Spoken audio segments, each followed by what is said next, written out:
ئەمساڵ مشکی ناوزەویە کشتوکاڵیەکان لە هەندێک ناوچەی باشووری کوردستان زیانی بەو گەنم و جۆیە گەیاندووە کە جوتیاران چاندویانە.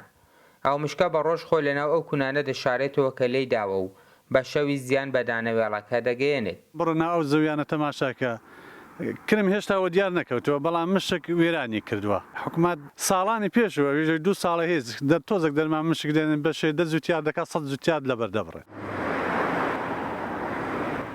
مشکی ناوزەوی لە شوێنە بەرزەکان و نزیک جۆگەکانی ئاودێری مۆڵگەدا دەنێت و بەرهەمی دانەوێڵە لە سەرەتای چاندن تاوەرزی دروێنە دەخوات و لە ناو مۆڵگەکانی کۆی دەکاتەوە. هەر شوێنێک کە مشکی هەبێت بەرهەمی ئەو شوێنی زۆر کەم دەکات، بەرهەمی کەم دەکات.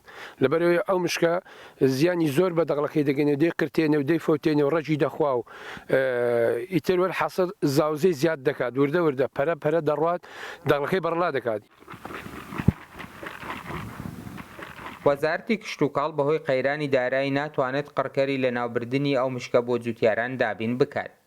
بۆیە بە ناچاری ئەوان لە بازار دەرمان دەکڕن و دەگوترێت هۆکاری زۆربوونی ئەو مشکانەش بۆ ئەو وشکە ساڵیە دەگەڕێتەوە کە ساڵانی ڕابردوو هەبووە. ئەو قڕکەرە لە بازار هەیە لە نووسنگەکانی فرۆشتنی دەرمان و قڕکەری وە بە نرخێکی زۆر هەرزانیشە دەتوانن جوتیاران بەکاری بێن و ئێمە لە بنکەکانی ڕێنمایی کشتوکاڵ ڕێنماییان دەکەین چۆنی ئەم قڕکەرە بەکار بێن و بۆی نەتیجە و ئەنجامی چاکیشی هەبێت.